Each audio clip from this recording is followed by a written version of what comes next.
अलाए ॾोर चए थो त ॾुकार पियो मुल्क में, पोइ 30 घर हा 30 घर लॾे विया मदीने पाक मंझो ते। चयूं त हाणे तई वञो नबी सरदार वटि, तव्हां सां उहो मदद कंदो। पोइ जॾहिं ही उते विया त साईं जन हिकिड़ी ख़ारक चूसींदा हुआ। चयूं हाणे हींअर हिते ख़ारक खणी वञो, सुबुह जो अचिजो, पोइ तव्हां सां वरी टेक कंदासूं। हू जे खणी आया गर्दन ख़ारक मां 2 नारूं पैदा थियूं कुदरती।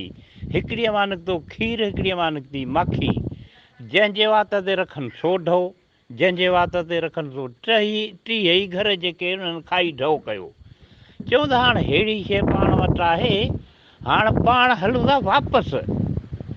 हाणे बसि सुबुह जो नबी साईं वटि आया। चयूं बाबा हाणे जेकी चओ तव्हांखे ॾियूं थी, इहा शइ जेका ॾिनी अथई असां लाइ खोड़ आहे।